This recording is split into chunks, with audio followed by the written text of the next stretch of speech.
Bandwidth for all shows on the Aussie Tech Heads network is supplied by Aussie Tech Heads Web Hosting. For a fast, affordable and reliable Australian server with fantastic support, contact Aussie Tech Heads Web Hosting at aussietechheads.com.au. Aussie Tech Heads, Australia's best hosting service.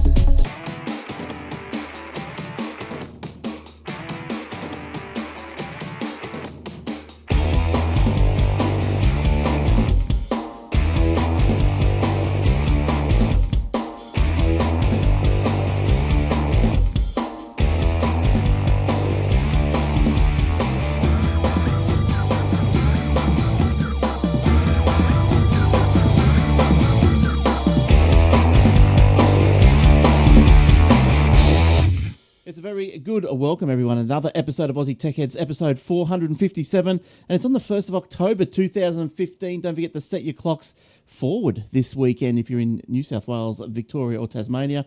And the live show will move from 7:30pm Eastern to 8:30pm in New South Wales, Victoria, Tasmania, but still 7:30 in Queensland. Try and work that out if you dare. All right, we are brought to you by athwebhosting.com.au. If you need some web hosting, go there. You can get some nice, affordable web hosting on servers on Australian soil and go your hardest. Do your own emails, all that sort of stuff. So, yeah, get cracking. All right, we've got some hosts tonight, some co-hosts. We'll go around the grounds. We'll go to who we got first. Eric is coming up first, so let's say hi to Eric. Hey, Eric. Hello, gentlemen. How do you do? Good night last night on Blab. Oh, Excellent. We'll talk about that for those who are interested. We'll talk about our International Podcast Day Hour a little bit later on, but we've got to talk to Will first because he's a big part of the Blab as well. So, hi, Will. Welcome to the show. Evening, gents. How are we doing? Good. How's your week been? Oh, busy, mate. Busy. I've been doing all sorts of weird stuff this week, I tell you. That's the go. Actually, I have internet that works. Good. So I haven't had to restart. Good. We've had streams that have worked. We've had shows that have been successful. What is going on this week?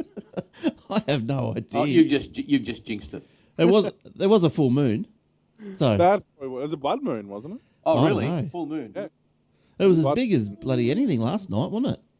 It was I didn't great. see it. Really cool. I went straight to bed. It was pretty intense, wasn't it? It was. Now, look, if you didn't know, yesterday, the 30th of September, was the International Podcast Day, and the organisers organised a 24, I think it was more than 24 hours, but it was a continuous podcast stream, and it included multiples, I didn't count them up, but there was more than a dozen, at least. And everyone had an hour. We got an hour. We went from 8 p.m. to 9 p.m. Australian Eastern. And I think that was about 3 a.m. in California. So, probably a lot of people snoozing over there at that time. Didn't want to wake up. Maybe some people set their alarms. Why not? Yeah, I heard some people set their alarms just to wake up and have a look. But anyway, we got on, and it was great. We found a new platform, the blab.im. It's a streaming platform. Only gripe is that it's 4:3 and not 16:9. That's right. Yeah.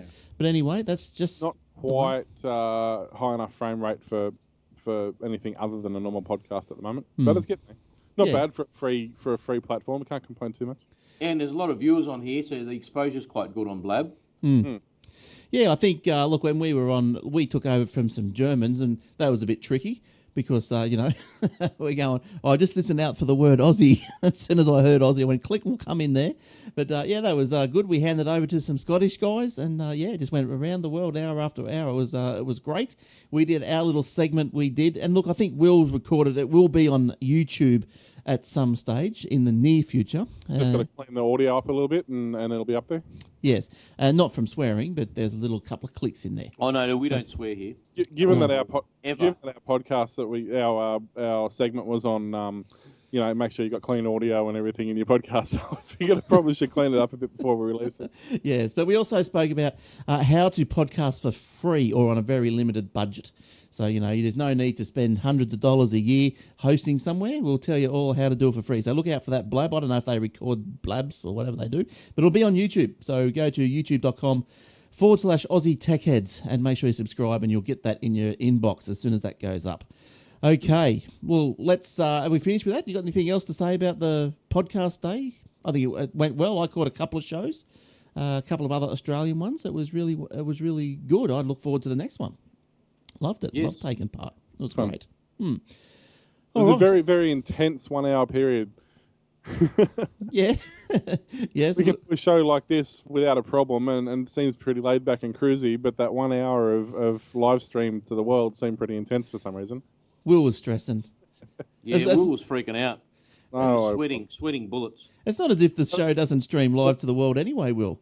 It's because it was like 45 degrees in my room last night. Well, there you go. That's the middle of winter. What's going on? Oh, Well, it's stupid. I've got the fan on, I've got the window open, and I'm sweating. Yeah, that's no good. That's probably all that servers that behind you pumping out all that hot air. All Could those have been the vindaloo you had for dinner. It's not those 5 monitors in front of you though, would it? No, it wouldn't be that. No, they're only LCDs. They don't put off that much heat. No, it wouldn't be that. No way. What about the boxes that are running them? Yeah, that's right. They're just out of arm's reach, so they shouldn't be too bad. I reckon Will's got heat coming just from the friction of the electricity meter spinning around. Tell you what, in winter, seriously, you can walk into this room in winter, and it's the only room in the house you don't have to wear a jumper. Yeah, right. Well, there you go. How do you like that? It's a little warm in here. All right. Look, let's start. Look, let's kick it off with a story that I found interesting. There's been a lot of talk about Uber and how everyone hates Uber. Well, the taxi people do anyway. And yeah. I'm against Uber. I'll let you know now. I'm not going to. I will remain out of this discussion because I do not like Uber. I think it's unfair. Well, and they should be regulated like the taxi drivers are. Your audio is doing strange things, Eric. Sorry. Did you hear? I'll say it again. No, we heard. No, I heard. You heard? Good. Really All right, loud. good. Yeah. So, well, look, Eric, you can have your say. We don't mind you having your say, but I'll do the story first, and you can tell us why you think that. I think it's a good idea. Personally, No, I've got no problem with the concept itself. Uber, I think it should be. I'm a free market guy, you know that, Glenn. Well, but it's got to be a level playing field. Yeah. The taxi drivers should not have to pay $300,000 for a plate, and Uber doesn't. They're not regulated. They don't have to pay insurance, like workers' comp, public liability, none of that. Now, you level the playing field, Uber away. But you can't take that out on Uber. That's the government's fault. That's right. Exactly. It's the government's unwillingness to act and tell them, hey, hang on, that's fine, but you've got to comply with X, Y, and Z, and they haven't done that. So, but anyway, put that aside for a second. This week in Canberra, the government announced it will be the first jurisdiction in the country to embrace ride sharing and introduce legislation to ensure UberX is part of the way Canberrans get around the capital. So we've got this Chief Minister Barr. He's listened to the people of Canberra, the whole 5 of them, and has taken action to bring more transport choices to consumers and increased opportunity for drivers. So it's probably, imagine that, when the limos, they go around, they drop all the pollies off, to their dinners and high teas, they'll just pick up their phone and Uber themselves around. They get a bit of money on the side. Yeah, but that's fine because they're already licensed under the Hire Car Act. No problem. They're already covered. It's the new guy. It's you and me. Like, I get in my car and go, right, I'm going to take someone down the road for $10. 1 minute here, 1 minute there. That's the issue. It's the unregulated stuff. So anyway, I also heard that this week New South Wales, I think it was actually suspending the registrations of cars that were operating as Uber. They haven't done too many, about 40 or something. But isn't it different? Isn't it ride Mm. sharing? That this is where it's going to come down to a legality and what October. More ride sharing. You shouldn't be charging if you're ride sharing. From 30th of October, the government reduced costs of drivers and taxi owners, halving the taxi license fee in 2016, halving again in 2017. Annual license fees for hire cars will also be reduced. Only taxis will be allowed to make curbside pickups and use ranks, and ride shares having to pre-arrange fares only and no curbside pickups. A ride share driver will have to pay $50 per application fee, $65 for a vehicle inspection, and $45 for a police check. So they are slowly starting to level. It's slowly, yeah. Well, that's a step in the right direction. Yeah. But what about all those guys who already paid $300,000 for their license, for their cab license? That's the It's all well rub, and good to halve it now and then halve it in 2 years or whatever. So in the end, a taxi license might cost you $30,000, which means more people will drive taxis, which is a good thing. and they have more privileges than the limo drivers and the Uber drivers because they can pick up at taxi ranks and the others can't, and that's what you pay your 30 grand for to get that advantage, and that's fine. Yeah. What about the guys that paid 300 grand? That's the bad part, isn't it? That's the issue. That's the issue. Yes. I've got no problem if they halve it, even if a taxi license is 10 grand and UberX guys have to cough up a couple of $1,000s a year to stay on the road. Fine, good, go for it. But you're right. It's the current guys that I feel for, not the concept in general. Because I think more competition is better. We all know what taxis cost. They cost a bloody fortune. I mean, there's been a lot of taxi owners who have sold their licenses or forfeited their license to go and drive for UberX. So I don't know. Yeah, that's a decision, a personal decision they've had to make, but they've got to wear that loss. It's real money they've had to throw away. Look, I was talking to a Canberrian today, and I said, "Oh, what do you think about this coming in there and taxi drivers and whatever?" And he just basically said, "Look, there's not enough taxis. You can't get a taxi to the airport half the time. You ring them up, you book it, may or may not come." And no, that's true. And that's why true. people have got in all cities. Yeah, in all cities. Yeah, and that I suppose Canberra, smaller place. Admittedly, but look, they're willing to take it on. And look, I don't know what happens to the 300,000 taxi plates. Like they've just devalued overnight. You'd be spewing if you had one. You'd be oh yeah. Now imagine if you bought a house and no one told you they were building a homeless shelter next door. Yeah, overnight, your value would be halved. Well, I don't know. I was talking to well, actually, we've got half a dozen taxi companies as part of where I work that we maintain. And I was talking to a couple of them the other day, and they said they haven't bought a taxi license in over 15 years. Yeah. Well, it might be different in Queensland, but it's definitely not the case here in New South Wales. They haven't bought one because they haven't needed. They've hit their quota and they haven't needed to buy any more. So they've well and truly paid for their taxi licenses anyway. But anyway, that's all about Uber and taxi. I've never done it yet. I haven't tried one. I'm keen to. I will. But, to tell you the truth, I will stick with taxis. I find them a little bit more. They've got all the security gadgets in there and the cameras and all the shields and whatnot. Now, no one who has a normal car is going to spend all that money fitting out their car, and you don't know who you're getting really. You got to get in the car with Charlie Manson. No, they do police checks. Yeah, mate. How many people have got through police checks? They used to do gun checks too on people who used to buy guns. That didn't really stop Martin Bryant. Because he didn't do it. Hey? Oh, no. Here we go. Conspiracies. Get your tinfoil hat. Oh, no, Martin Bryant landed on the moon. That never happened. The moon? The moon never happened. Oh, there's a denier. Never happened. All right. Okay, then if the moon happened, why haven't they gone there since? They've been there, done that. No, it doesn't. No, crap. All right. Henry Ford invented the car. All right, well, that's it. No more. We don't develop another car. We're not going to make it better. That's it. 100 years later, we're still driving the Model T. There's nothing to do up at the moon. It's not the point. They haven't done it since. Oh, look, I reckon. Look, it's a load of crap. They never went up there. Yeah, no, and if you watch the footage, there is no wind on the moon, and that flag is flapping away like a tuck shop lady's arms. That bloody show, what was it? Mythbusters. They mythbusted that. Exactly that myth. But anyway, let's not get buried. Don't forget, they're paid by the government. Let's not get buried in moon dust. Not anymore. Doing it. What's brought your attention this week, Eric? Anything exciting? El Capitan was released today for those who have Macs. Right. And I think I heard that there's another iOS software update. Glenn, well, there probably should be because my phone does freeze a bit. Mine has. My banking apps do freeze, and I don't know if that's an iOS issue or the banking app issue. And it only happens with one banking app, so I'm assuming it's that. I know my Dan Murphy app doesn't open. Spewing, missing out on all those points. Oh, BWS. Oh no. Okay, there is an update. I just got it here. It fixes an issue with the setting to turn on or off app mobile data usage. So what's happening is you turn it off and it's actually not off. So you think you're on Wi-Fi, but you're not. Well done, Apple. Good on you. Resolves an issue that prevented iMessage for activation. Could have done with that in Singapore, you dicks. Now, everyone knows to turn that off, don't they? Did we talk about that last week? Switch to 4G if your Wi-Fi is low.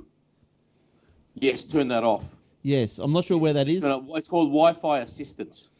And it's under the Wi-Fi, or where is that at? No, I'll tell you where it is. Because what can happen is if your Wi-Fi is low, it just switches you to 4G, and away you go, watching that movie. Away you go. So you go to General. Stream that movie you love 5 times, and then you get your bill, and your eyes pop out of your head. Yeah, look, we'll wait for Eric to get those instructions before we move on. Are we going to move on? Move on, and I'll scream it out when I get them. All right. I did it myself. Now, as you know, we haven't had a show since the iPhone came out, have we? The success? Oh, don't think so. No, you show me your success. You haven't shown it to us. Here it is. Well, it's going to look exactly like a 6. Did you get the gay coloured one? No, I got the space grey. Oh, pensioner grey. Okay. Yeah, after the moon landing. Retirement grey. Yes. Good on you.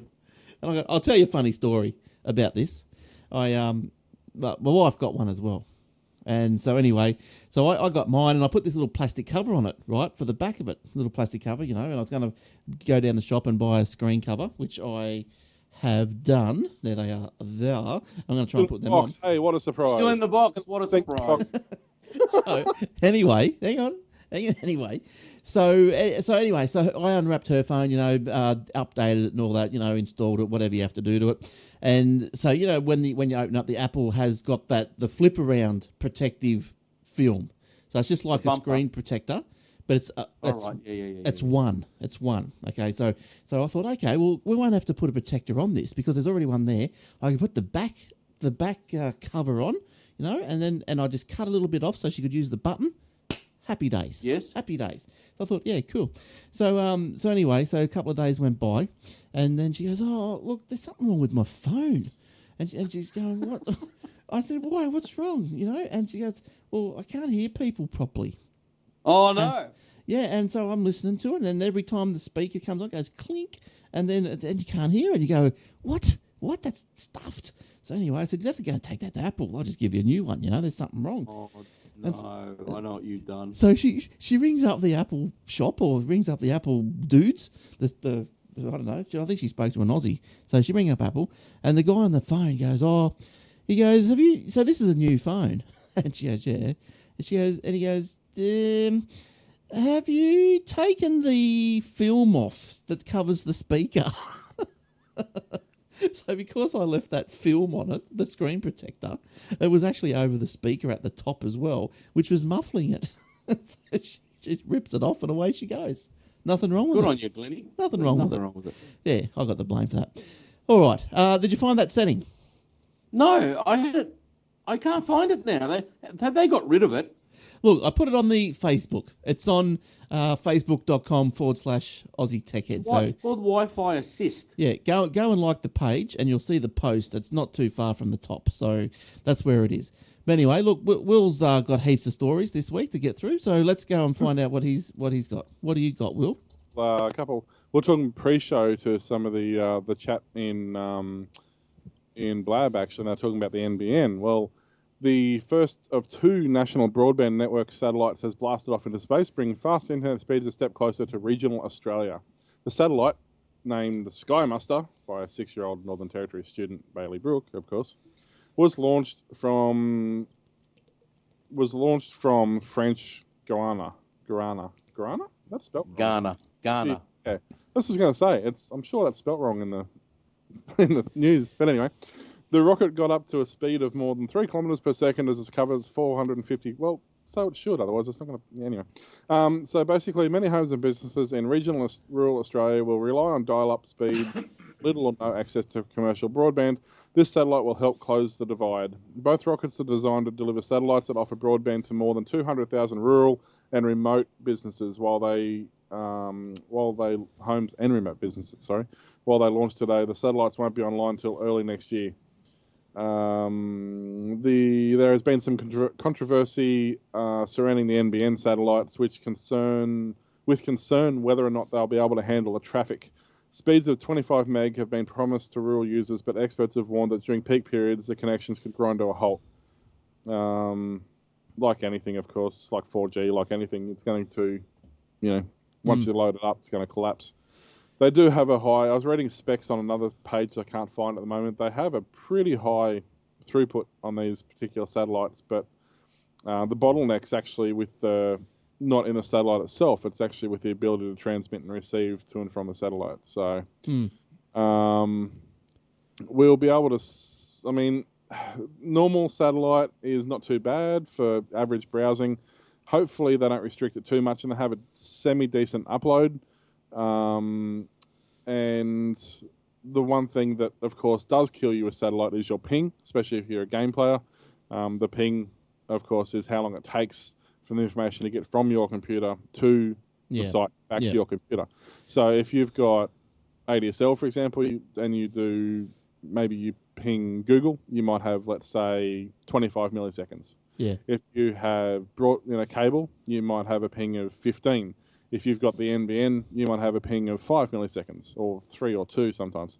That's pretty good. But if you've got satellite, it's potentially 100. Upwards of a second for a round trip. So the ping's pretty important, I think, especially if you're a gamer, as you said. But yeah, look, it's better than dial-up for those guys out in the country. Absolutely. And not all of them had access to dial-up either. A lot of them just didn't have it full stop. So, look, I'm going out to people's places now, and they've got the Optus dongle, and it's just pus. It's like 2 down, and it's a 4G dongle. It's I don't know what's going on. But a lot of that, I don't know, because I know with Telstra, I can get 100 down and 40 up regularly when I tethered my phone. So I wonder if I think a lot of the problem with those dongles particularly, they're just not powerful enough to actually transmit and receive that speed. Yeah, look, I don't know. I just charge people $10 and I just use hotspot my phone and download what I have to download. Yeah, that's easy enough. All right. Now, look, we all like the zip files, don't we? We all use zip files, but there's been a problem with them. Well, hey, I use RAR. I don't think I've used a zip file in 15 years. I don't like RAR. Well, RAR. Really? Well, why not? RAR. I don't know. It's just poxy. I prefer a zip personally as well. I'm a RAR. File. Well, anyway, I do zips with WinRAR. So anyway, WinRAR is the one that's under attack. Give me PGP. Or what's the TGZs? Or whatever. Yeah, tar balls. The tar balls. Now, an unpatched critical remote code execution vulnerability within the WinRAR SFX archive feature has been revealed by a researcher. Good on it. The flaw affects the WinRAR SFX version 5.21, putting around 500 million users of the application at risk.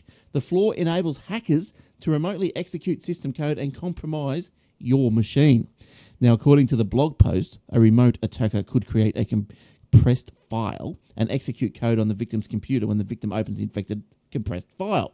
But, okay, so we've got a heading that says the WinRAR is under attack.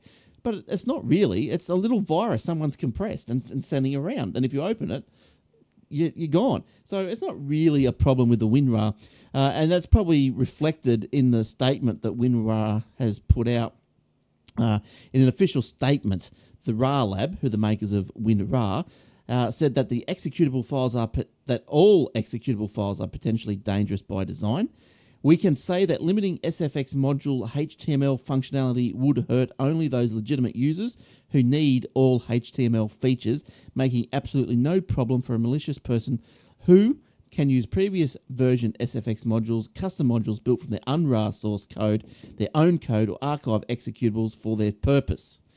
Whew, that guy knows what he's talking about, doesn't he? He must, because I couldn't understand a word you said. Yeah, yeah, pretty much. So there you go. So look, there's been a little problem with zip files or the RARs, and look, it all comes back to if you don't know the sender that's sending you one, you maybe want to question what it actually is, and maybe don't unzip it. So that's just normal. We regularly get emails at work, especially because we have an info at email address, and that's just asking for trouble. But you get emails. Oh, please, accept our quote so that we can get a response from you. And they send you a quote.zip, and you're like, yeah, good story. As if you're going to open that. Yeah, that's right. Look, I could probably go to my spam file right now, and I get rid of this every day. And look, we got I get these all the time too. Subject: Can we talk? Yeah, sure. Why not? Yeah. I've been sending you those for ages. Why haven't you been responding to me? How are you? Hey, how are you?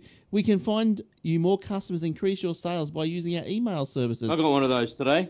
Yeah, they're just everywhere, aren't they? And then Page 1 ranking on Google. Online business for sale. And you see the company name. I always look at the, they always trying to make the companies really official, like, Online Marketing Institute, and then their email address is Gmail. z35 at godknowswhat.com. It's all the Gmail or bloody Yahoo or Hotmail. Or Outlook. Yeah. Or Outlook.com. Yeah. Or hamster.com or something. Something ridiculous. All right. What else have you got for us, Will? Anything? New email from William Tompkinson to William Tompkinson regarding William Tompkinson. Oh. Sounds serious. That sounds important. You better get William Tompkinson onto that. Yeah, I know, right? Yeah. Okay, so Kmart, which there's two things I find interesting with this story. One is they're calling Kmart a discount homewares chain store. All right. That was my first issue I had with this article. Apparently, Kmart customer details have been hacked. Australian discount homewares chain Kmart is under investigation following a data breach that occurred in early September, which saw the personal details of its online customers hacked. The Kmart has employed an IT forensic investigator, just one, after the personal details of its online customers were hacked. Wesfarmers' own company said no customer's credit card or other payment details have been compromised. However, customers' names, email addresses, home addresses, telephone numbers, and product purchase details have been accessed in an external breach of privacy. Didn't Target, they're owned by Kmart, they own the same barrel, they went through a privacy breach. Wesfarmers. Yeah. Kmart owns... Wesfarmers owns Kmart. Is it Wesfarmers? No, it's one of them. I can't remember which one. Coles is Wesfarmers. Yeah, well, Kmart is Wesfarmers as well. Yeah, and Target. Coles and Kmart, yeah, so it's Isn't Wesfarmers. So Target's different. Oh, is it? I think Target might be owned by the same people that own Just Jeans and all that sort of thing. Myer, David Jones? No. No, I don't know. No, it's not David Jones. It could be Myer. I'm not sure. No, I thought it was... Well, because you can get Flybys at Target, you get Flybys at Coles. I thought they were all in the bed. You get Flybys anywhere, mate. Yeah. They're useless. Look, they point count up over time. Yeah. This breach only impacts a selection of customers who have made shopped online. Wow, with Kmart Australia. A statement from Kmart said, if customers have not received a message from Kmart Australia regarding the situation, they have not been impacted. Basically, in June, grocery giant Woolworths had to cancel over... Man, I should have proofread this and sent it back to them. In June, grocery giant Woolworths had to cancel orders over $1 million worth of shopping as a result of data breach. Yeah, right. Purchase history was data breaches affected customers who purchased vouchers as well as e-gift cards plus other stuff. So basically, in the last 12 months, if you've made a purchase online, your You've had it. Your name, email address, home address, and phone number have been compromised. All right. For clarification, Wesfarmers owns both of them. Who? Kmart and Target. I just checked yes, it. I thought Target was wrapped up in there. And also another interesting thing I just noticed in this really well-written document is that apparently it's a Wesfarmers. Yeah, WES without the T. Which is what it should be, but it's not in this. It's Wesfarmers. Yeah. Who wrote that? Probably some 30-year-old seasoned journalist. Who wrote it? Let's see. Does it actually have their name on it? No. Shame them. Name them. Name and shame. Look, what I find a bit frustrating recently... I wonder. Asha Barbashka-Cow. That sounds like a song. Oh, you know what? They've outsourced that article. That's probably what it is. They've outsourced the article. Some 12-year-old in a sweatshop. Fiverr.com. iTunes. Well, you know, we haven't had a security scare for a while. Why not? Let's Why not? turn them around. At the hands of Ken from Bombay. Probably wrote the article at the same time he was breaching the He's hacking one hand writing and the other hand hacking. And creating web pages with his feet. Yeah, with one foot, he was answering the phone for Dell with the other one. That's right. Upside down, Miss Jane. Now, look, other shows that you might be interested in. Look, we do have some on Aussie Tech Heads. We've got the Aussie Mac Zone. These are all on iTunes. Obviously, Aussie Mac Zone talks about apples and oranges and lemons, all that sort of stuff. It's on iTunes. Just go search for it, eh? There is a video as well. You can find the video on youtube.com/Aussie Tech Heads. You can find other shows, and such as the greatest two podcasters in the world have the Old Fart Geeks podcast. Now, look, this... You heard right. Old Fart Geeks. Yes. That's right. Now, this is... Old Geek Farts. So if you're sending Twitters to us, don't send it to Old Geek. Don't send it to Old Geek Farts because you might... it's smelly. Yeah, that's right. You don't want smelly tweets. Now, look, that's latest episode. Very interesting interview with the founder of Microbee, The Australian branch of, yeah. He basically bought the license to reopen the stores. Yeah, so there you go. So go search for that on iTunes. It's up there. You got the Obsidian Loft, which Will and his cohort Warlock. Yep. The Obsidian Loft and Old Fart Geeks. Yep. So Wild Fart Geeks is effectively retro tech, what got us into tech, what we enjoy about it, what our old memories of it, that sort of stuff. Old Fart Geeks was primarily Minecraft based. It's now sort of turning into just a general gaming podcast, and we do streaming and all that sort of stuff as well. You know what your opening music should be for Old Fart Geeks? Reminiscing by the Little River Band. Yeah, that'd be good. If you get the license to that. Oh, you wouldn't get the license, but you'd have to pay them a royalty every time you played it. But I think, doesn't Glenn Troy get a bit antsy? He's antsy about that sort of stuff. Oh, no, he hates it. Yeah, after he lost his hair, he's all over the place. Yeah. Well, he's too much time reminiscing. Hair loss will do that to you. Yeah, he's reminiscing. That's right. He's looking at the mirror and going, it's not there anymore. Now, and the other show is the Aussie Tech Security. Another episode of that is coming out next week for sure. And then it's going to move to a fortnightly release. So there's a few out there. You can catch them all if you want to. Plus more on the AussieTechRadio.com. It's 24/7 round you go, wall to wall, back to back Australian Aussie podcasts. So don't forget ATH web hosting. And that supplies the bandwidth for all of those little deals that you get. So jump on, everyone. It's good stuff. If you do have an Australian tech podcast that you would like, or even a niche podcast that you feel may need some more exposure, don't forget you can send us email and have a chat to us, and we might be able to help you out. Yeah, we'll stick you in the round robin, but it's easy. It's free, so hey, why not? Doesn't cost you nothing. That's what we like. Now, it costs me something, but not you. No, that's all right. It doesn't cost us anything. That's fine. It costs you as much as it wants. Oh, the radio costs Will, actually. Hang on. That's two. Damn it. Yes. All right. Now, Microsoft. Oh, no one loves Microsoft. They're going to open a store in Sydney. Level 2. That's a funny thing I've heard all day. Oh, why is that? You'd be the first one in there. You're going to camp out. Oh, me and Microsoft? Yeah, I don't think so. Now, the Sydney store... I'll make sure he doesn't go in there. Will be opening on level... I'll walk past it just to have a good giggle. Oh, come on. Have the two people in there, and they're both staff. That's right. And one of them's only a part-timer. One of them's the cleaner. Now, or a hobo who stumbled in. The other one's only a part-timer. They opened up a homeless shelter right next door.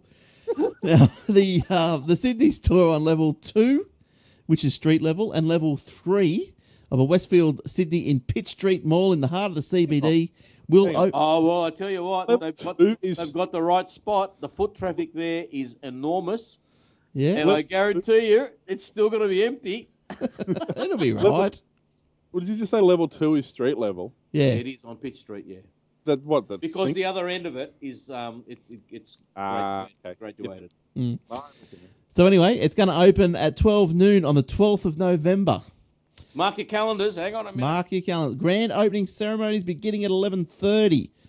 So put that in there. Make sure you get the Have right they got train. their cheesy celebration thing? You know what Microsoft do? Remember the launch of Windows 95 or Windows 7? They send out, the Windows 7, party packs. I don't know what they're doing. I should do something obscure. Given that I'm in Brisbane, I'm the furthest one away. I should say, hey, if our video on YouTube for this episode gets to like 500 likes, I'll fly down there and do a live stream from the opening. Well, there you go. Yeah, do that. They'll get you, fly you down there. Tell them to put you up at the Hilton, which is just close by, across the road from the Queen Victoria building, on about the 14th floor. It's very nice, overlooking the harbour, so looking north. And put you up there, and they can put me up there as well. I'll drive down. And they can fly Glenn down, and we'll do a podcast out the front of the store. Yes. And I bet you we get more of a crowd watching us than it goes in the store. Now, look! I know you can bag Microsoft. I do really try to support it in my daily routine. I really do. Like I do. I'm a Windows machine, but for the life of me, for people who haven't listened to the show before, I've got a tablet. A Windows-based tablet. There's no apps in the store. I've got to go buy an iPad. It's just ridiculous. Are you going to get yourself the iPad Pro with the pen? The MaxiPad. Yeah, the MaxiPad. Yes. Maybe not with the pen. Oh, you don't have to get the pen. It's No. not compulsory. No. But I'm going to go all out. Pen, keyboard, MaxiPad, everything. Everything. Well, there you go. Well, if you're going to do it properly. Yeah, That's right. That's right. I want to see if the pen scratches the bloody... Yeah, the thing. Take it back and through the screen. Take it back. There's something wrong with this. Something happened. You've left your screen protector on. Yeah. Peel it off, and they send you back out with the pen still embedded in the thing. There you go. Off you go, mate. Now look, let me finish my Microsoft story. All right, sorry, mate. Now, Sorry, we've got some Americans in the Blab chat, and they're saying it's $100 for the pen. That's $100 US. Triple that, and you get the average Australian price. It's not that bad, Will. $130. Okay, double it. Yeah. No, it'll be $149 here. But the thing is, $100 US. It's probably it's 149 Aussie. Yeah, but it's probably just as much pain to pay $100 US as it is to pay 140 Aussie. That's right. So it's still the same pain. If you go to Japan, it's 3,000 yen. Yeah. So that's right. Do they have 1 yen notes over there? I doubt it. You'd have big wallets, wouldn't you? Oh, they do in Bali, in Indonesia. I went to the ATM, took out $100, and I was a millionaire. Yeah. Seriously. Yeah, I got out 100 baht. 1 million baht. Whoa, jeez. My wife was next to me, so I'll get her $100 too. I said, there you go, love, you're a millionaire, stop complaining. Emptied the machine. Now, look, the Microsoft store, God, we're still going. The Microsoft store is one of the largest Microsoft stores in the world. The other in New York City will open on the 26th of October. 6 years in the making, the Sydney store will be more than 500 square metres over 2 floors, as well as retail sales and products to try from Microsoft and its partners. The store will include immersive video walls and a community theatre where customers can learn how to use Microsoft products. Good. I tell you what, I do bag out Microsoft only because they deserve it, but if they're using something like the Surface and that technology for what it's actually designed for, and they've got a room for that, hell yeah, I'll be there and I'll be interested. The Surface is a good unit, no doubt about it. But like Glenn said, there's no apps. No, not the Surface, but that actual technology they implemented with the. Oh yeah, they've got it on you can put them on coffee tables and all that. Yeah, that sort of stuff, and they've actually got a room full of that. Yeah, I'd go and check that out. That'd be cool. Yeah. Oh, look. I don't. As I said, I don't mind Microsoft. I try my hardest to support it. I tried Outlook.com. I tried to get it to sync with Outlook on the desktop. It just doesn't work. My concern is knowing how Windows roll out updates. I'm just wondering if, seeing as this was designed 6 years ago, if it's still running on XP. What's this? The Microsoft Store. You go in there, it'll be XP because that's how they designed it 6 years ago when they released it. Like banks. They're still running XP. Oh dear. Send a link. Yeah. All right. So look, I'm finished that story now. So it took you half an hour. Come on. I know. So Eric, did you have anything, or are you just winging it tonight? I'm winging it tonight. Sorry. He's too busy texting. I'm not actually. I'm just updating my phone. Yeah. Good. Well, we should be ready for next week's show then. Yeah.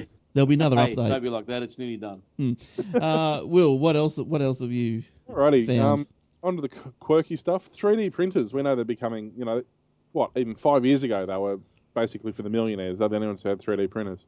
And then they started making them a bit more viable. They reckon worldwide shipments of 3D printers will tip 5.6 million units by 2019.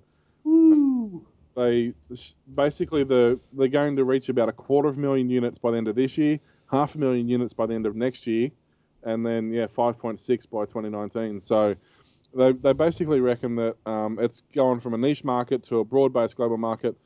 Most businesses who do sort of anything with any form of prototyping, any form of architects huge on it. Yeah, architects. Any R&D that's in your own thing where normally you would have to outsource to get prototypes, wait for them to get developed, to get sent back. So I can imagine the market for that's going to be huge, and it's going to get to the point they're basically saying that by about 2021, I think they said, they're pretty much, you're not really going to have a laser printer or an inkjet printer. You're basically going to have a 3D printer that can do it all.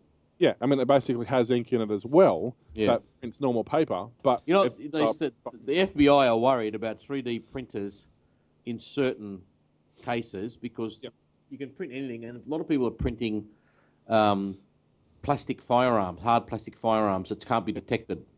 That's right. So that's an issue which they'll have to consider, or they might just limit what sort of 3D printer you can buy. For example, if you're going to sell it to an architect, you can only print this soft polymer stuff or whatever. I mean, you can print food. There's actually in the States they're using 3D printers in restaurants that actually print food using actual for the display purposes. Using actual food. Food products. Actually, food products like cheeses and things like that are dyed and flavored, and they're literally printing hamburgers and printing food to eat. That's wild, isn't it? That's wild. I don't know if I want my food coming out of a printer. No. Your meal is sponsored by Hewlett Packard. Oh, great! It's got a toner error. Yes, you left your toner in here. Sorry. What was it? McDonald's and the what do people pull off the McDonald's one? The pickles. The gherkins. The gherkins. To the roof. Pickles. If you're in America, it's a pickle. Oh, gherkins. Whatever. They're the same thing. Well, you remember the old movie? I love the gherkins. Yeah, I love it. It's the best bit. Yeah. Remember the old movie? No, it's the best bit. Remember the old movie cinemas? They had the stalls, then they had the lounge, and the stalls. The one at Coolangatta where I went, it was the stalls were just like what would you call them? Canvas chairs, if you know what I mean, like beach chairs. Yes, and just like with some white calico, just well done. That's classy. Oh, it was classy, and so like we used to get there with McDonald's, smuggle it in, and we get the pickles, and we'd frisbee them up onto the screen, and you'd watch them just fly down the screen. And I suppose you never rolled Maltesers down the aisle either, would you? Roll the what? Maltesers down the aisle. We were doing everything. We were buying the chips with the noisiest crinkle packet. Don't worry about rolling down the aisle. Just grab the full packet and throw it at someone you hate, right in the back of the head. We used to go up to the lounge. We used to drop stuff down. What kids do. You're a delinquent. Oh, yeah. Drive-in. And the drive-in used to be great. And you'd go around to the drive-ins and you'd, while the movie's going, everyone's sitting there, especially in winter when they've all got their cars on. You'd walk and you'd just shove potatoes in the exhaust pipes. Yeah, no one could see you. Dark, and they're all watching a movie or trying to crack onto their lady, and you're just at the back there with a sack of potatoes. Yeah, pretty much. Remember back in the day, you had 14 people would rock up in one car because you only paid a per car admission fee. Yeah, they changed that quick smart. Yeah, per person now. Yeah, I remember I had to hide under a blanket in the back seat. So with your mum and dad driving out the front. That's right. Hide, Glenn, hide. Yes, that's right. I was on the back. I was on the back with the hump. On the floor. Everyone gets on the floor. Yeah. With a very dark blanket, so it looks like it's the floor. That's right. In the old American cars that have got the boots that hold 14 people. Well, that's right. But you could watch the movie just by parking at the back because the bonnets are so long. These big bloody Cadillacs. Jesus. I tell you what, it's a bit off topic, but if I won the lotto or however I got that money, I would actually buy.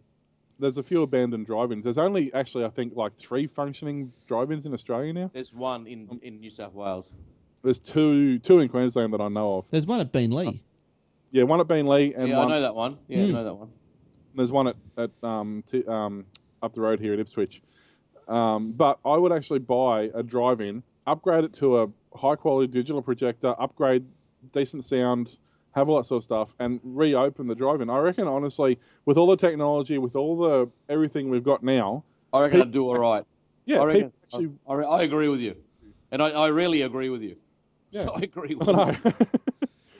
You know, but that and the other thing I would do is I'd buy a petrol station and turn it back into a service station, so you can actually drive in and people will actually service your vehicle. Oh, gee, you have to pay a lot of that. That's going to be costly. But people, if you could attach to the drive-in. You could attach your service station to the drive-in, and when the drive-in's not operating, it's a diner, the old-style diner. The old roller diners. Yeah, whatever you want. Have a diner out there, and it has a petrol pump as well if you want that, like a truck stop, but a nice one. And then at night time, the gates open behind the diner, and you got your drive-in. There you go. Does that sound like something out of American Graffiti or something? I'm sure I've seen that somewhere. Oh, you probably have. But it makes sense because one side of the diner, the serving window would be for the drive-in, and the other side would be for the diner and the cars. Yeah, be perfect. And honestly, I know it sounds weird with this day and age, but I honestly think that sort of thing now would be ideal because people actually, they don't know it, but people want to get away from their technology. They don't, I agree with you. Time, they may not know it, but when you do it, yeah, well, because I don't know if I think I posted on the Facebook, but I've gone to magazines. I wanted my magazine. Yeah, well, physical books still sell a lot. There was a phase that everyone thought, technology is the way to go. Soft copy this, digital, everything that, and then that flattened out, and I'm buying books again. Yeah. When the Kindle first came out and iBooks and Kindle books and all that, everything was on digital. But I went to Singapore. I had 3 paper books in my bag. Yeah, right. Right, and the last trip to Singapore, I had a Kindle. We had a gun in 2 of those books. Yeah, 3D printer. So people are starting to think, well, I can have both. I don't have to give one up in order. One doesn't have to lose for the other one to win. That's right. Yeah. Speaking of older tech, I was reading a story today, and I just found it again. Thankfully, I can't normally do that. From Gizmodo, actually, vinyl record sales generate more money this year than free streaming music. The vinyl resurgence is real, but artists are still getting screwed, of course. The Recording Industry of America reported that US consumers bought $322 million worth of vinyl records in the first half of this year, as opposed to $231 million from ad-based revenue, such as Pandora or Spotify. But this article goes through and saying, but in the last 12 months, more records have been stamped and produced than in the last 10 years. Yeah, okay. Yeah, right. That's right. Well, I saw a whole bunch of turntables for sale in Singapore in the electronic shops. Yep. Yeah, right. USB, beautiful. Yeah. You just plug it straight into your Mac. Yep. Pull the record on, record it on GarageBand. Bob's your uncle. Do Macs have USB ports? Yes. Yeah, okay. What are you on about, idiot? That wasn't from me either. Holy crap! What century are you in? Doesn't the MacBook Air or something don't come with a USB? Yeah. No, they don't come with Ethernet ports. They come with USBs and HDMI. Who knows what Apple gets? Even I know that. I don't know. I know my Ladies and gentlemen, your host of technology, Glenn Goodman. I did well. Keep off Aussie Mac Zone. Yeah, that's why I left. I kept bagging Mac OS X. All right, get back on track. TPG will invite more than 300,000 of its mobile phone users to take up a new offer on the Vodafone network, which would switch them from the Optus network. TPG, TPG reportedly, is that a word? Reportedly, $1 billion Vodafone deal. That's a lot of money.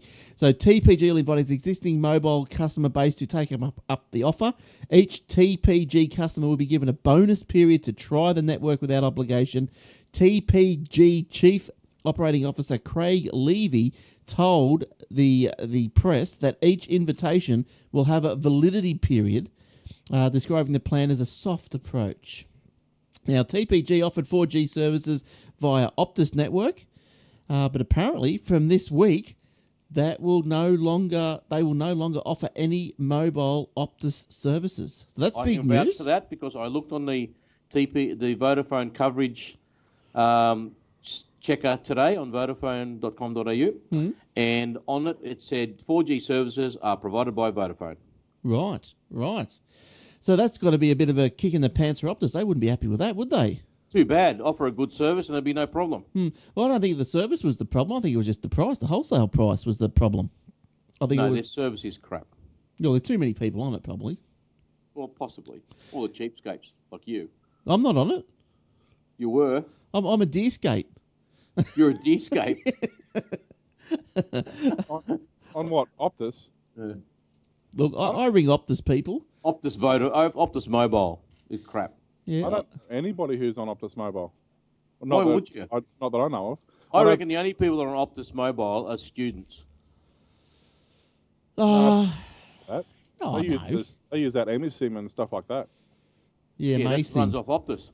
Yeah. Well, hang on. Are we talking Optus Network or Optus? Oh, Optus Network. Using the eSIM uses the Optus Network, and so does Boost. Yeah, most of them do. As only I think was it Kogan does Telstra? I know Aldi's Telstra. Yeah, Aldi and Kogan use the old Telstra 3G. The 3G. That's right. Yep. Yeah. Most of the other ones are piggybacking off Optus because Vodafone was crap until they started spending a heap of money on the infrastructure. Well, that's right. Vodafone's, come good, and they've snared TPG away from Optus. And look, Optus is probably surviving just on the wholesale. Our point of sale, our mobile point of sale that we take with us when we're on the road at work, the iPad and the FPOS, they're actually on. The FPOS is on Telstra and the iPad is on Vodafone, and there hasn't been a spot anywhere that the Vodafone hasn't worked, and Telstra has actually dropped on some places. So at the moment, it looks like the Vodafone network's actually better than Telstra around Brisbane district anyway. Well, yeah, that happens. That happens. The funny thing is, the ironic thing is, those speeds I was showing to you while I was away, Glenn. Yes. On the mobile. Yeah. How good! I couldn't believe the thing. 30 days, Singapore, right? 30 days, $50, and it was 100 gigabytes was my data limit. That's cheaper than most people pay for landline here. That's right, 100 gigabytes, unlimited calls, unlimited text, plus 100 gigabytes of data for $50. No, it was $30, not 50. Sorry, it was $30. $30.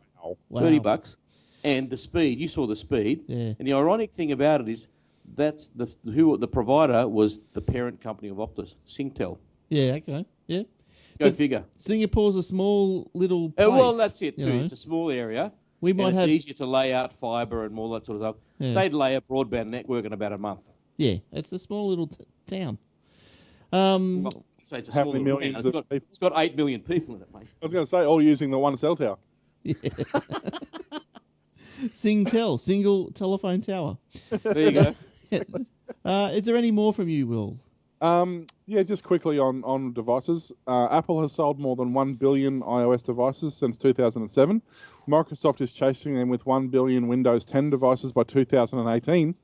But Google has sold 14 billion active Android devices. No one uses them. That's 14 billion active. They're the ones that are being used. They're in cupboards. I don't believe you. They're in cupboards. They're in cupboards. You activate them and then that's it. No. Still in the box. That's active users. They're actually people who are currently using them. Well, I don't see. Speaking of seeing things in the wild, I still haven't seen an iWatch, Apple Watch in the wild. Yeah, I have. I've seen. You have? Yes. One. Yes. Who was wearing it? An Apple employee? No, my mate Garth from the Aussie Mac Zone. Oh yeah, but he's a sucker for technology. But still in the wild. I saw one. I haven't walking down the street. I haven't. You'll never get the most random place you're ever going to see an Apple iWatch by a 14-year-old Macca's checkout chick. Yeah, right. Birthday present. Yeah, stole it. Fitbit on one hand, iWatch on the other. Yeah, right. Well, employee of the month. Yeah, that's what I reckon it was too. Manager in training. Well, while you're bringing up the iPhones, there, Will, the Apple reports record sales of the 6S and the 6S Plus. Look, I don't know. Hey? 3 sales. 3. Apple said on Monday US time it sold more than 13 million iPhone 6S and 6S Pluses during their first weekend of availability in 12 markets, setting a record for the product apparently. Look, I don't know. I think you could jump on now, couldn't you? And even up to when they were delivered last Friday, you could some of them are out of stock. The most popular, the ones that they ordered the most of was the Space Grey, the one you've got. Right. But or it's either that or the other ones, they ordered the same of everything, but the other ones are more popular. They're out of the 16 gigabyte gold and rose gold. Right. Actually, in the rose gold, they're out in all sizes. Same with gold. Pensioner grey, they've still got some. And the silver, they've still got some. Yeah, look, why have they got a 16 gig phone? Why not just base it at 32? I don't know. I don't understand that. You're jumping from 16 to 64. Yeah. Yeah, well, I went to 64. What I want for the iPad, the Maxi Pad, is a 256, not 128. Hey, here's an idea. Put an SD slot in it. Oh, you can't. No way. You can't. Yeah, they haven't got drills strong enough to cut into that metal. That's right. And you start to do it. If you start trying to muck around with the Maxi Pad, suddenly you'll hear Johnny Ives just appear from nowhere, thinking the iPad is the magnificent work of art, and get your filthy hands off the bloody screwdriver. Is that the same excuse they use for non-replaceable batteries, I suppose? Oh no, you can replace the batteries. You can replace them with the phone apart. No, with the phone and with the iPad, you can replace them. Well, look, now that the wife's upgraded, I got the 4S here that doesn't work too good because of the battery. I'm looking forward to trying to take that apart and put a new one in it. We sell the battery replacement kits with little tool. Oh, yeah, that's what I'm after. They're like, I don't know, $30 or something. They're actually quite popular sales, but... That's what I'm after. Yeah, they're not too bad. Have you got if you stuff it up, it doesn't matter because you're not going to use it. No, that's right. You got an online shop, Will? No, we would if the person who we paid to design the website actually knew how to design websites. Well, the same guy that did that article, he'll do Yeah. it. He would have done a better job. Abnil. He's got a spare foot. He was born with 3. Yes, Will. A couple of quick stories just to get through my load. Telco coverage. What? Haven't you been quicker to get through your load before? Oh, just... Telco coverage mapping Australian Open Signal has... a good one. Basically, the telco coverage mapping company, Open Signal, has released its Q3 2015 report into the state of 4G worldwide, reporting that Australia has increased its average download speed by 5 megabits and covered an extra 2% of the population with 4G over the past 3 months. It's dropped one place on coverage and retained the same ranking. So it is, while Optus claims the 4G network covers 90% of the population, Vodafone says it covers 90%, Telstra says it covers 94%. According to Signatel, Vodafone covers 77%, Telstra covers 76%, and Optus covers 70%. And blah, blah, blah goes, Australia is positioned 14th in global 4G coverage. So you have, in order of speediness, you have South Korea, Japan, Hong Kong, Kuwait, Singapore, that one I can never say, Uruguay, Kazakhstan, Netherlands, Bahrain, United States, Sweden, China, Qatar, Australia. Guitar? Ring, ding, ding, ding. Thank you very much. Don't you mean Qatar? Guitar. Doesn't it say guitar? I do that every time. And I know it. It doesn't matter. So, yeah, basically, we're behind, We've got an Arthur Vanderlei in this chat room. Vanderlei Industries. Vanderlei Industries, can I help you? But needless to say, we're not doing great. So we were 14th overall. Australia's individual telcos, Telstra was 29th, Vodafone was 34th, and Optus was 52nd in worldwide individual, respectively. So there you go. We're actually, in terms of speed, we ranked 51st. Yeah, right. That's pretty shocking. Yeah. We ranked 48th. Who's in front of us, mate? Equal 48th with New Zealand, Oh Morocco, and Italy. You are kidding me. Morocco. Yeah. Will they eat lentils and couscous? So there you go. And another quick story, this is more of a precautionary tale. Well, it's been probably 6 months now since we've mentioned it. Basically, the world's IPv4 IP addresses have run out. The free allocations are no longer around. And so slowly they're filtering through and we're slowly running out of IPv4. So as a heads up, if you are looking for new hardware, make sure it supports IPv6 because we are eventually going to have to go that way. But for the first time, the body responsible for allocating IP addresses in North America says its free pool of IPv4 numerical labels has been exhausted. The American Registry for Internet Numbers said it's the final free pool of 32-bit IP addresses has finished. Of the 4.3 billion the 4.3 possible IPv4 addresses in the early days of the internet seemed adequate. But as early as 1995, they started implementing the technology for IPv6 because they could foresee that we were going to run out. Oh, they're smart, aren't they? Oh, cookies. Ooh, smart cookies. Smart gherkins. Yeah, mate. Or Perkins. Or whatever. What do you call it? Pickles. Isn't he, right? Car driver. What's a Perkin? I've never tasted a Perkin. Perkins paste. Perkins paste. You've sniffed a lot of it. Everyone used to hook into that. Oh, up your nose with a rubber hose. Yeah, that's right. The prelude to sniffing stuff up your nose. All right. Let's look. If you want to email us, you can at the Glenn, Will, or Eric at aussietechheads.com.au. Tell us anything. Jump on the iTunes, leave us a review. If it's a negative one, we'll probably bag you out. So no, you won't. We'll take it on board, then bag you out. Yeah, we'll critique your interest. Yeah, no, leaves it. Oh, we love it. We love it all. Doesn't matter what it is. We love getting them. So do that. No Warlock tonight, as you may have guessed. I'm not sure what he's up to, but anyway, he's up to something. He might need a note. Obsidian Loft, maybe or maybe not on hiatus for a while. We're still a bit up in the air about what's happening with that. Old Fart Geeks is definitely a thing that's still happening. It's usually about a fortnightly-ish rotation, so keep an eye out for the next one of that as well. You can also check us out on YouTube with those and iTunes, of course. Yes, exactly. All right, well, I think we've exhausted our run for this week. Will, you're exhausted? Especially after last night, I'm completely exhausted. Still recovering. And Eric, you're exhausted? I'm all right. I'm tired, but I'm all right. Oh, good stuff. And I'm exhausted, so no, not really.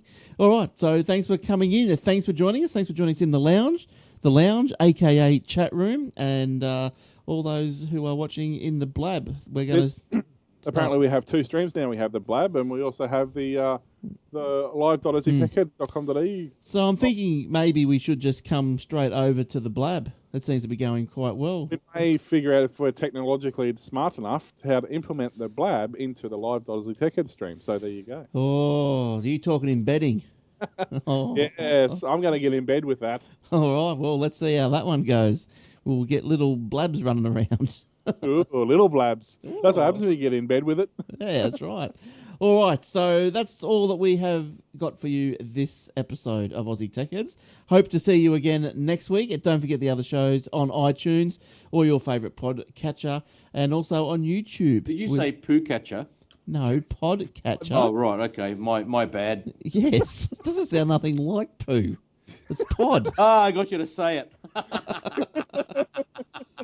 All right. So until next episode, thanks for dropping in, and we'll see you soon. Bye bye from all of us. Ta-da. Bye.